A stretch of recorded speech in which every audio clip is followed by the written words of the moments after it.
algumas observações gerais que é muito importante que você fique de olho nessa audiência de instrução criminal. Primeiro ponto é: tudo o que acontecer nessa audiência deve constar no termo, lá no termo de assentado.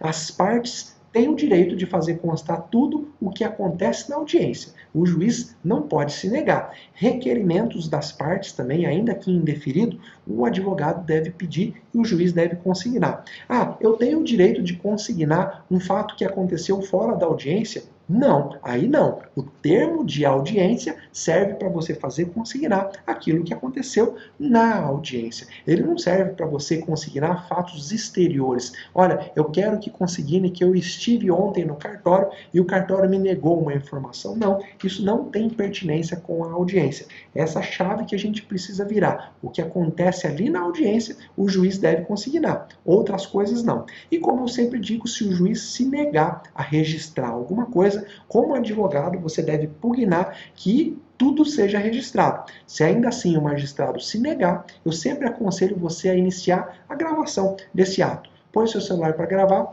peça novamente, formule novamente o pedido para que o juiz consigne determinada coisa em ata. Se o juiz não consignar, tudo bem, encerra por aí, você tem a prova do cerceamento de defesa. Mas se o juiz voltar atrás e consignar, a questão está resolvida, tá bom? Com essa prova, com essa gravação, futuramente você pode anular o processo, tá? E o juiz que efetivamente, de forma irregular, deixa de consignar alguma coisa no termo de assentada, é lógico, desde que sejam coisas pertinentes ao que aconteceu na audiência, ele pode também, inclusive, responder disciplinarmente. Agora, a gente não precisa que a audiência chegue nesse ponto, tá? Com uma boa conversa, com uma boa ponderação, com uma boa razoabilidade, tudo se resolve. Mas eu estou te dando ferramenta para resolver de uma forma ou de outra, para que o seu cliente não fique prejudicado, tá bom? Outra observação importante. Essa audiência, a audiência de instrução criminal, ela é o ponto central do processo penal. Então, você deve ir muito preparado para ela. Você jamais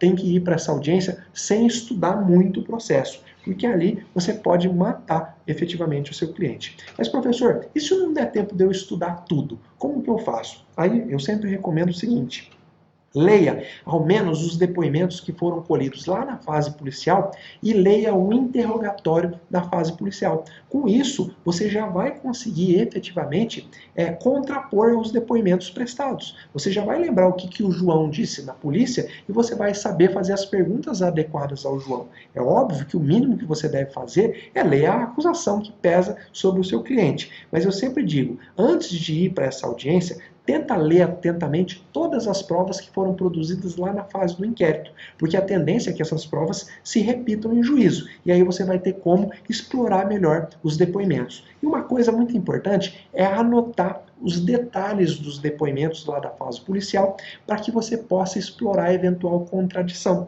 Então imagina que antes de ir para a audiência, você está lendo os depoimentos e vê que o João fala, olha, o fato aconteceu, era mais ou menos 8h30 da manhã.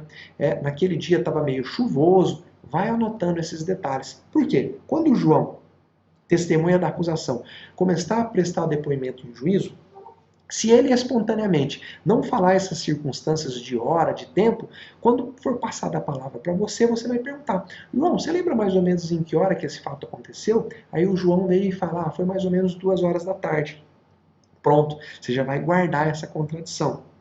Aí naquele dia, estava ensolarado, estava chuvoso? Não, tava sol, estava normal. Pô, lá no inquérito o João falou que estava chuvoso. Você vai guardar essa informação. Você pode ficar tentado a querer contradizer o João ali, nesse mesmo momento. Olha, excelência, o João lá no inquérito disse isso e agora ele está dizendo outra coisa. Com quem que está a verdade? Efetivamente o João mentiu lá ou está mentindo aqui perante Vossa Excelência? Mas na prática, pode ser que por uma boa tese de defesa, seja importante que você deixe essas contradições aí guardadas e explore nas alegações finais orais, quando não dá mais para o João voltar atrás e tentar corrigir. Às vezes pode ser que o magistrado acabe deixando de acreditar no que o João disse pelo número de contradições que tem no depoimento dele. Então presta muita atenção nessa circunstância, tá bom?